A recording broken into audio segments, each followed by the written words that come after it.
Hey, so if you're having trouble logging into Bitly or getting access errors, yeah, that can be really frustrating, especially when you need your links quickly. Maybe it says incorrect password or just won't let you in. In this guide, I'll walk you through step-by-step fixes to solve the problem.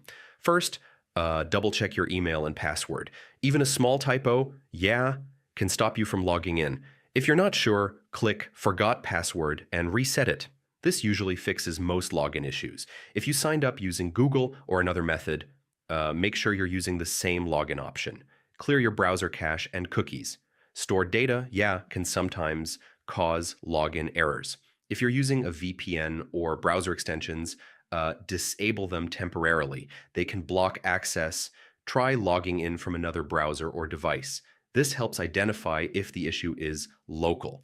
If you still can't log in, yeah, your account might be restricted or suspended. Check your email for notifications from Bitly. If nothing works, contact Bitly support for help.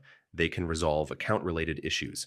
So, yeah, that's how to fix Bitly login problems and access errors. One of these steps should get you back into your account quickly. If this helped, subscribe for more simple tech fixes.